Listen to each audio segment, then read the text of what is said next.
नमस्कार मित्रों, स्वागत है आपका ज्ञान गंगा आयुर्वेद क्लासेस में। आज हम लोग बात करने वाले हैं अष्टांग हृदय के अंतर्गत सूत्र स्थान का जो 12वां चैप्टर है उसकी शुरुआत करने वाले हैं। उस चैप्टर का नाम है दोष भेदी अध्याय। जैसा कि चैप्टर के नाम से विदित है कि दोष और उसके भेद अर्थात उसके टाइप के बारे में बताना है। इससे पहले हम लोगों ने जो 11th चैप्टर पढ़ा था, एक चैप्टर पीछे की बात किया था, तो उसमें क्या कहा था, दोष आदि विज्ञानी अध्याय अर्थात दोष आदि अर्थात तो हम लोगों ने क्या क्या पढ़ा था, दोष धातु मल के बारे में पढ़ा था। तो एक एक करके दोष धातु मल के बारे में डिटेल पढ़ा था। अब यहाँ पर हम लोग यहाँ डिटेल में दोष के बारे में, पर्टिकुलर दोष के बारे में पढ़ेंगे। दोष का पहला पॉइंट क्या होता है, दोष और दोष किसे कहते हैं और दोषों के प्रकार कितने होते हैं। तो इसके पे हम लोगों ने डिटेल में ऑलरेडी पढ़ चुके हैं। जब क्रिया शरीर की बात करते हैं तो वहाँ ऑलरेडी दोष धातु मल की बात करते हैं, तो वहाँ पर हम लोगों ने पढ़ा है। बट वहाँ पर हम लोगों ने जब दोष की बात आती है तो वात पित्त कफ के 5 भेद, तो वहाँ पर चरक सुश्रुत और वाग्भट तीनों का मत पढ़ा है। लेकिन यहाँ पर्टिकुलर अष्टांग हृदय की बात हो रही है, हम अष्टांग हृदय से संबंधित जो भी बातें की गई है, चाहे वात पित्त कफ के बारे में पूरी बातें करेंगे। तो यहाँ पर देखेंगे बहुत ही शॉर्ट ड्यूरेशन में इजीली आप लोग को याद भी होगा, बस हम लोग को रिवाइज करना है। देखें क्या लिखा हुआ है, दोष किसे कहते हैं, दोष और उसके भेद। पहला पॉइंट क्या है, दोष क्या है और दोष के भेद तथा दोष कितने प्रकार के होते हैं। जैसा कि देखते हैं कि कंफ्यूजन होता है दोष क्या है, तो दोष पे हम लोगों ने ऑलरेडी बहुत से वीडियो बनाए हैं, उसको हम लिंक इस वीडियो में हम उसका लिंक दे देंगे कि दोष एक्चुअल डिफाइन कैसे करते हैं। बट हम लोग एक इंसाइड दोस्त को बताना है। यहाँ पर दोष क्या है, दूषयति मन शरीर चेति दोषा। किसने कहा, सिद्धांत निदान अर्थात गणनाथ सेन। ये किसने लिखा है, गणनाथ सेन, आचार्य गणनाथ सेन थे। उन्होंने कहा है कि दूषयंती मन शरीर चेति दोषा। दोष किसे कहते हैं, जो दोष उसे कहेंगे जो मन और शरीर को दूषित करे, मन और शरीर को दूषित करे, उसे दोष कहते हैं। अब बात करते हैं कि दोष के भेद या प्रकार की बात करते हैं, सेकंड पॉइंट की बात करते हैं। तो दोष के भेद या प्रकार की बात करेंगे तो जब भी दोष के भेद पूछा जाए, आपका जवाब सिर्फ ये नहीं होना चाहिए कि वात पित्त कफ तीनों दोष होते हैं, ऐसा नहीं है। दोष दो प्रकार के होते हैं, एक शारीरिक दोष, एक मानसिक दोष। देखेंगे शारीरिक दोष 3 प्रकार के होते हैं, वात पित्त कफ, जैसा कि आप लोग जानते हैं। मानसिक दोष 2 होता है, रज और तम। सत्य जो होता है में कोई दोष नहीं होता है। सात्विक प्रवृत्ति का व्यक्ति जो होता है बहुत ही अच्छा व्यक्ति माना जाता है। बहुत विद्वान लोग होते हैं, बहुत महर्षि लोग होते हैं, ज्ञानी लोग होते हैं, वो सात्विक प्रवृत्ति होते हैं। अर्थात यहाँ पर जो जिसमें राजसिक और तामसिक जो दोष इन्वॉल्व होता है उसको हम लोग दोष में इन्वॉल्व करते हैं। तो रज और तम क्या है, मानसिक दोष होता है। तो शारीरिक में वात पित्त कफ 3 हो गए। फर्दर हम लोग वात पित्त कफ के 5 भेदों के बारे में बात करेंगे। तो यहाँ देखेंगे तुरंत आ जाते हैं वात के 5 भेद अथवा वायु के 5 भेद। इसको हम लोग किस तरह से याद करेंगे, पीयू का वसा, पीयू की वसा, VSA अर्थात इसको इस सीक्वेंस में याद करना हम लोग को मेनली होता है कि सीक्वेंस को याद रखना है। पीयू क्या है, कोई भी पीयू है, पीयू की वसा, पीयू की VSA वसा याद रहेगा। तो यहाँ देखेंगे वात के 5 भेद के बारे में बोला गया। वात के बारे में बोला गया है कि प्राणादि वेदात पंच आत्मा वायु अर्थात प्राण आदि जो वायु के 5 आत्मा अर्थात 5 भेद होते हैं, इसलिए बोला गया है। देखेंगे पहला प्राण वायु, तो देखेंगे P फॉर प्राण वायु होगा, U फॉर उदान वायु होगा, V फॉर हो जाएगा व्यान वायु, S फॉर समान वायु, A फॉर अपान वायु हो जाएगा। तो ये सीक्वेंस है और सीक्वेंस इसलिए याद रखना है क्योंकि ऊपर से हम लोग नीचे चलेंगे। इस सीक्वेंस में पीयू की वसा क्या है, तो उनका जो स्थान बताया गया हर एक वात के दोषों को, वात के जो 5 भेद होते हैं, प्राण वायु, उदान वायु, समान वायु, व्यान वायु, अपान वायु, समान वायु, अपान वायु, ये जो 5 का एक सीक्वेंस है, उनका एक स्पेसिफिक जो पर्टिकुलर लोकेशन है, किस जगह पे एग्जैक्ट वो दोष स्थित होते हैं उसके बारे में बताते हुए ऊपर से हम नीचे चलेंगे। वो सीक्वेंस बताया गया है, इसलिए पीयू की वसा सीक्वेंस को इंडिकेट करता है। इसको याद रखिएगा, पीयू की वसा। तो देखेंगे प्राणवायु, पहले उसका स्थान क्या है, तो प्राणवायु जो होता है मूर्धा होता है। सबसे शरीर का सबसे ऊपर वाला पार्ट कौन सा होता है, सिर होता है, जिसको मूर्धा बोलते हैं। तो देखेंगे इसको क्या है, प्राणु अत मूर्धगय अर्थात जो प्राणवायु कहाँ से होता है, सिर में होता है। प्राणवायु का स्थान कहाँ, सिर बोला गया है। तो यहाँ देखेंगे प्राणवायु जो सिर में रहते हुए क्या होता है, उरह कंठ चरु, उरह अर्थात जो थोरेसिक रीजन, जो चेस्ट रीजन होता है, और साथ ही कंठ प्रदेश में चर करता है, विचरण करता है। जो प्राणवायु होता है सिर में रहते हुए, उर अर्थात थोरेसिक रीजन और अर्थात हृदय प्रदेश में, और कंठ प्रदेश में वो विचरण करता है, गति करता रहता है। उसके साथ साथ क्या कार्य है प्राणवायु की बात देखेंगे, बुद्धि हृदय इंद्रिय चित्त धृक अर्थात बुद्धि हृदय इंद्रिय और मन का धारण करता है। तो ये किसको धारण करता है, बुद्धि हृदय इंद्रिय और चित्त और मन को धारण करता है। उसको देखेंगे इसके कार्य क्या क्या चीजें हैं। उसके बाद देखेंगे स्टीवन अर्थात थूकता, हम लोग जो कुछ थूकते हैं तो प्राणवायु की वजह से होता है। स्टीवन है छवथु, अच्छा छींक आती है वो भी प्राणवायु की वजह से होती है। उद्गार अर्थात डकार, निश्वास अर्थात सांस लेना और अन्न प्रवेश करना, ये किसके कार्य है? ये प्राणवायु के कार्य है। उसको देखेंगे दूसरे नंबर पे उदान वायु की बात करते हैं। उदान वायु जैसा देख रहे हैं कि उरह स्थानम उदानस्य नासा नासा नाभि गलस चरेत, अर्थात उरह स्थानम उदानस्य, अर्थात उरह प्रदेश में जो चेस्ट रीजन होता है, जो चेस्ट रीजन होता है उसमें बोला गया है उदान वायु का। उदान वायु कहाँ मुख्यतः है? उदान वायु उरह स्थान से अर्थात उर रीजन में पाया जाता है, थोरेसिक रीजन में पाया जाता है उदान वायु होता है। और वहां रहते हुए उदान वायु अर्थात उरह प्रदेश में रहते हुए क्या है? नासा नाभि गल, नासा नाभि और गले में ये विचरण करता अर्थात घूमता रहता है। नासा नाभि गले में विचरण करता रहता है, घूमता रहता है। इसके कार्य देखेंगे, सेकंड लाइन बता रहा है वाक प्रवृत्ति। वाक प्रवृत्ति मतलब हो जाएगा जो हम उच्चारण कर रहे हैं उस किसकी वजह से? ये अपान वायु उदान वायु की वजह से हो रही है, क्योंकि यहाँ पर देखते हैं ये गले में क्या होता है? लैरिंग्स होता है, स्वर यंत्र होता है, तो बोला गया ये रीजन ये उसमें विचरण करता है उदान वायु। ठीक है, वाक प्रवृत्ति हो गया। प्रयत्न जो प्रयास करता है, जो ऊर्जा अर्थात जो साहस होता है, बल वर्ड स्मृति आदि को बढ़ाता है, उसको धारण किया रहता है, बनाए रहता है। उसको थर्ड नंबर देखेंगे व्यान वायु। हम लोग समय को जायज नहीं करेंगे बेटा, और वीडियो अगर आपको अच्छा लग रहा है तो वीडियो को लाइक करें, जरूर करें, साथ ही साथ वीडियो को कमेंट जरूर करें और अधिक से अधिक लोगों को शेयर करें। देखेंगे व्यान वायु के बारे में है व्यानो हृदय स्थिति। तो व्यान वायु स्थान सबसे पहले पूछा था कि कौन सी वायु का स्थान हृदय है, कौन सा वायु? हम लोगों ने पहली वायु जगह प्राणवायु का स्थान सिर देखा था, दूसरी जो वायु थी उदान वायु का स्थान हृदय देख लिया, और तीसरी उरह प्रदेश देख लिया। तीसरा जो होता है व्यान वायु का स्थान, ये हृदय स्थित है, अर्थात हृदय में स्थित है। व्यान वायु का स्थान हृदय होता है, तो पूछा जाता है कौन सी वायु का स्थान हृदय होता है, तो व्यान वायु हो जाएगा। तो ये हृदय में रहते हुए क्या करता है? कृष्ण देहचरी महाजोर। तो महाजोर टर्म जो होता है उदान वायु के लिए आता है, वेरी वेरी इंपॉर्टेंट कंपटीशन के पॉइंट ऑफ व्यू से।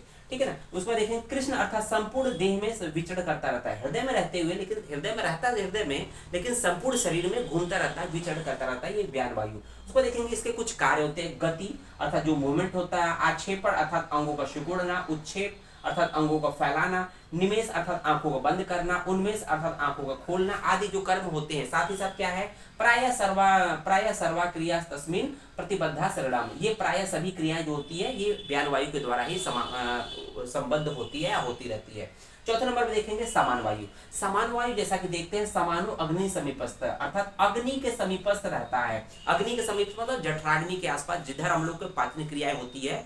जठराग्नि की बात करें तो अमाशय पक्वाशय मध्य की बात करता है, अर्थात ग्रहणी के आसपास ये रहता है, अर्थात समानो अग्नि समीपस्थ, अर्थात अग्नि के पास में रहते हुए क्या होता है? कोष्ठ चरित्र सर्वतः, ये कोष्ठ में विचरण करता रहता है, कोष्ठ में विचरण करता रहता है। उसके साथ साथ क्या कार्य होते हैं, क्या क्या कार्य होते हैं देखेंगे। अन्नम गृह्णति, अन्न का ग्रहण करना, अन्न को पचाना, पचती विवेचयति, उनका विवेचन करना और उनका मुंचन करना, ये कुछ समान वायु के कार्य होते हैं।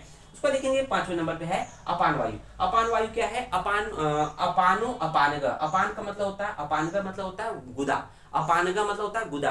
अपान वायु का स्थान कहाँ है? तो हम लोगों ने देखा कि सिर से होते दो, एक जो प्राणवायु का स्थान सिर था, उदान वायु का स्थान उरह प्रदेश था, व्यान वायु का प्रदेश जो स्थान था वो हृदय प्रदेश था, और समान वायु का हृदय के नीचे क्या होता है? जो आपका डाइजेस्टिव जो एरिया होता है, अर्थात जहाँ पर तरह से आमाशय स्टमक बाइल जूस, स्टमक जो एसिड होता है, जो डाइजेस्टिव जूसेस होते हैं वहां ओपन होती है, तो वो रीजन ड्यूडेनम का फर्स्ट पार्ट जो होता है वो बोला जाता है समान वायु। तो साथ ही साथ देखेंगे अपान वायु जो होती है लास्ट में गुदा वाला रीजन होता है, एलिमेंट्री कैनाल का लास्ट पार्ट। तो देखेंगे अपानो अपानगा अर्थात अपान वायु है गुदा में रहते हुए श्रोणी वस्ती मेड उरु गोचर है। ये विचरण कहाँ करता है? रहता है गुदा में, अपानग में, अर्थात और लेकिन विचरण कहाँ करता है? अपान वायु गुदा में रहते हुए श्रोणी वस्ती मेड और उरु में विचरण करता रहता है। साथ ही साथ इसका कार्य क्या होता है देखेंगे। शुक्र आर्तव और शकृत अर्थात मूत्र, पुरुष मूत्र है, पुरुष है, और गर्भ का निष्क्रमण आदि आदि जो है ये क्रियाएं गर्भ करता है, अर्थात शुक्र का निकालना, आर्तों को निकालना, मूत्र को निकालना, मल को निकालना और गर्भ को समय पर निकालने का कार्य किसका है? ये आपका अपान वायु के द्वारा ही होता है। अब देखते हैं कफ के पित्त के 5 भेद के बारे में देखते हैं। पित्त देखेंगे, पित्त के 5 भेद तो याद कैसे करेंगे? आरपी साहब, याद कैसे करेंगे? आरबी साहब, आरपी साहब, आरबी साहब देखेंगे ये आरकी साहब है, ठीक है ना, आरकी साहब। तो रंजक है, पाचक है, साधक है, साधक है, आलोचक है, भ्राजक है। सीक्वेंस थोड़ा सा इधर हो सकता है, लेकिन आपको याद रखना आरपी साहब। पित्त के 5 भेद को हम लोग कह सकते हैं आरपी साहब, कहते हैं ना साहब को हम लोग साफ साफ बोलते हैं, उसे देखेंगे। तो पहला देखेंगे पित्त पंचात्मकम, अर्थात पित्त के 5 भेद होते हैं, ये वाग्भट बोल रहे हैं। उसको देखेंगे पाचक पित्त के बारे में बात देखेंगे। तो पहले ये पाचक पित्त के बारे में देखेंगे। तत्र पक्व आमाशय मध्यम, तो ये पाचक पित्त का स्थान क्या है, पक्व और अमाशय, पक्वाशय और अमाशय के मध्य में, अर्थात ग्रहणी प्रदेश में ये आपका पाचक पित्त का स्थान होता है। उसको देखेंगे पंचभूत, वेरी वेरी इंपॉर्टेंट है, इसलिए ये बड़ा सा श्लोक है। पाचक पित्त आपके तीनों पित्त में, पांचों पित्त में सबसे ज्यादा इंपॉर्टेंट है पाचक पित्त, इसलिए इसके इतने बड़े श्लोक है। इसमें बहुत ज्यादा इंपॉर्टेंट पॉइंट पूछे हुए हैं। देखेंगे आमाशय पक्वाशय के मध्य अर्थात ग्रहणी प्रदेश में रहता है। और देखेंगे पंचभूतात्मकम एवं, ये पित्त जो होता है पंचभूतात्मक होते हुए, जिसका जो भौतिक कंपोजिशन होता है पंचभौतिक होते हुए भी पंचभूतात्मक एवं यत तेजस गुणोदया, इसमें तेजस गुण जो अग्नि गुण की प्रधानता होती है। तो हम लोग जानते हैं कि पित्त अर्थात अग्नि से कोरिलेट करते हैं, तो पंचभौतिक होते हुए अग्नि महाभूत की प्रधानता होती है।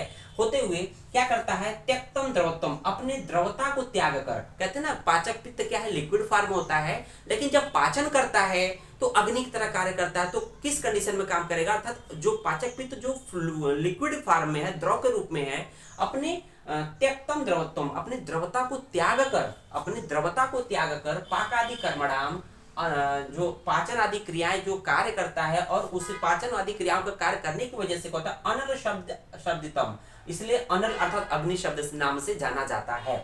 उसको देखेंगे कि इसके कुछ कार्य बताए गए हैं। पचत अन्नम, अर्थात अन्न का पाचन करता है। विभजते शार किट्टो, जो ये विभजते अर्थात उनको डिफरेंशिएट करता है। जब अन्न का पाचन हो जाता है तो देखते हैं कि जो उसका आवश्यक चीज होता है, सार भाग जो होता है, जो कि हमारे लिए बेनिफिशियल होता है, उसको और मल को अलग अलग करता है। तो मल को और किट अर्थात किट को, मल को अर्थात सार भाग को, जो अच्छी चीज है खराब चीज, दोनों को अलग अलग करने का काम क्या करता है, ये पाचक पित्त काम करता है।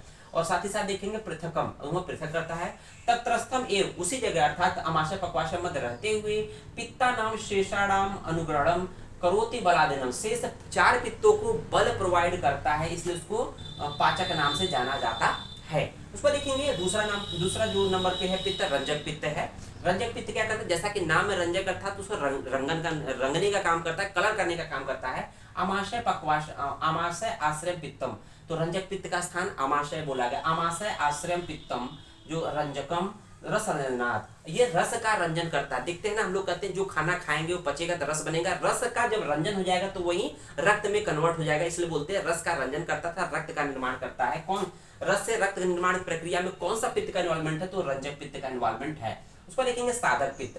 साधक पित्त ऐसा है कि जैसा कि साधने का काम करता है, तो यहाँ पे देखेंगे साधकम हृदय गति नित्यम, अर्थात साधक पित्त कहाँ पर स्थित होता है, साधक पित्त आपके हृदय में स्थित होता है। कौन सा वात हृदय में स्थित होता है, तो हम लोग ने देखा था कि व्यान वायु हृदय में है, और कौन सा पित्त हृदय में स्थित होता है, तो इसको याद रखिएगा, साधक जो पित्त होता है वो हृदय में स्थित होता है। उसको देखेंगे हृदय में रहते हुए क्या होता है, बुद्धि, मेधा, अभिमान आदि अभिप्रेतार्थ आदि कार्यों को साधता है। उसको देखेंगे चौथे नंबर पे आलोचक पित्त। आलोचक पित्त का स्थान क्या बोला गया, उसके कार्य क्या होते हैं, तो आलोचक पित्त का रूप आलोचनता स्मृतम दृक्स्थम आलोचकम, अर्थात दृक्स्थम आलोचकम मतलब आंखों में अर्थात नेत्रों में रहते हुए। आलोचक पित्त जो होता है वो नेत्रों में रहते हुए क्या करता है, रूप आलोचनता है, रूप को अर्थात किसी रूप को दिखाने की वजह से उसको आलोचक पित्त की श्रेणी में अर्थात संज्ञा दी जाती है।